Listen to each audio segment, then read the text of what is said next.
買，還是買。利物浦是瘋了，不過日子了，還是安菲爾德真的挖到石油了？前幾年抠抠搜搜的俱樂部和分威集团，怎麼就突然在轉會市場上一擲千金？不怕通不過財務審核，或者陷入資金崩潰嗎？其實普通球迷只看到了球隊引援花了 4.8 億歐，卻不知道利物浦賣人也賣了 2.5 億歐，甚至球隊的營收剛剛破紀錄，成績和商務齊頭並進，猶如足球經理遊戲一樣神奇。特別篇安菲爾德挖石油，一條視頻說清楚利物浦瘋狂下窗背後的秘密。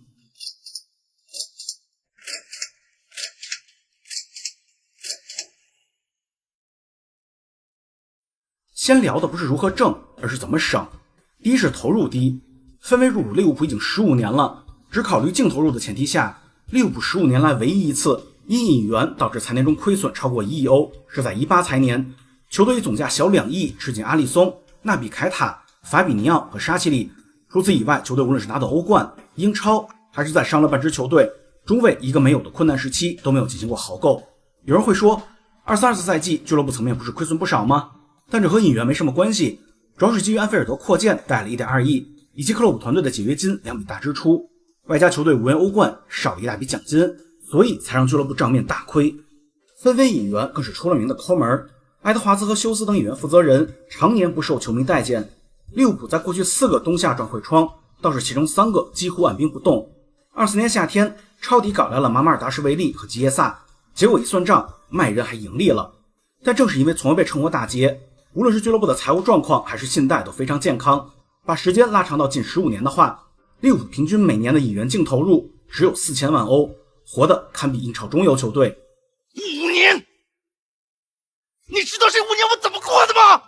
買人也能省錢，就不說那幾位只用1普幣搞定的新援了。利物浦第一次報價伊薩克 1.1 億，跟紐卡的心理價差了4000萬，吸血軍團肯定不會接受。但此時伊薩克已經罷訓，並且和球隊公開決裂。而這時球隊發現范戴克有了下滑跡象，以及科納特續約不順後，迅速調轉目標轉攻中衛。待伊薩克紐卡吸引全部火力後，再根據紐卡俱樂部的態度決定後續策略。肯定有人說法棍貴了呀，但用9500萬搶下埃基蒂克不會溢價太多，起碼主力中鋒到位，溢價強買伊薩克失敗，以及開賽沒有中鋒的成績損失可無法統計。吃着法棍可以踏踏實實等着伊薩克的投名狀，不會被牽着鼻子走。第二是工資合理，上賽季利物浦全隊總工資高居歐洲第5，看着嚇人，但細看卻沒有垃圾合同。即便強如法老范戴克，最終也接受了2年續約。保證薪資平衡不僅能省錢，也是為更衣室的穩定開了好頭。和球星的博弈是每家豪門的必修課，被球員拿捏往往就是動盪的開始。多年前，英超曾誕生了一份50萬周薪的天價合同，從此以後那支球隊的薪酬體系直接崩潰。到今天，球員賣不掉，租不出，其核心就是與球員能力不符的高薪所致。扣了這麼多年豪氣一次，當然不會傷筋動骨。不過節流並不讓球隊守住冠軍，那怎麼開源呢？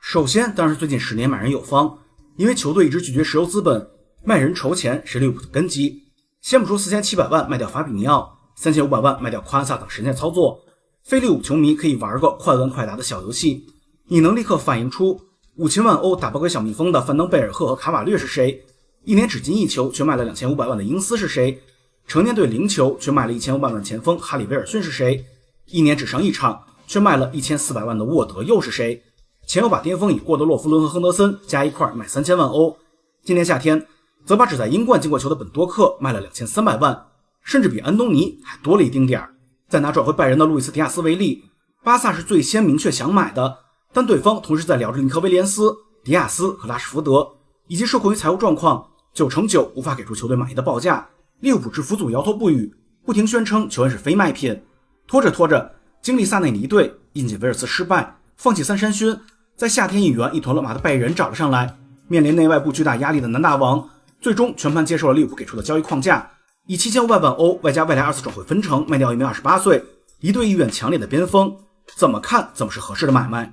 至於被小因扎基钦點的努涅斯到里類似，最終選擇報價更高的沙特而非那不勒斯，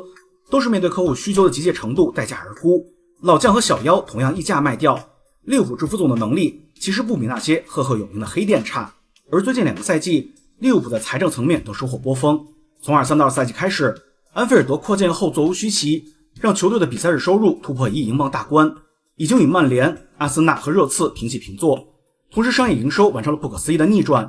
24-25年，俱樂部就談成了多筆優質贊助，南野拓奢遠能航先後加盟，贊助商日本航空闻風而来。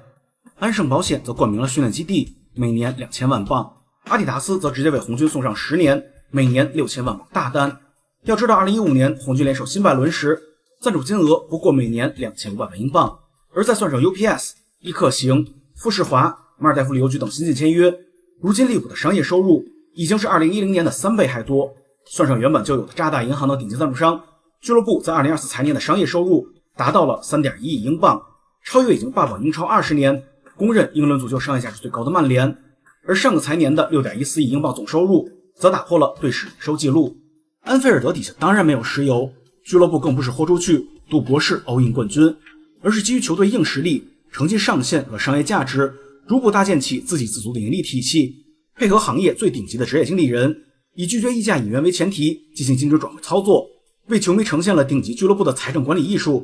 這才有了這個夏天球隊引入維爾茨、伊薩克、埃基蒂克、凱爾凱茲和弗林彭等震撼操作，讓球隊亮出野心，露出獠牙。短短3個月就讓陣容完成革新。但之所以能有如此硬气的夏天，追根溯源還是要感謝那位沒怎麼一掷千金卻帶隊拿到8個冠軍的胡子拉碴的大叔啊。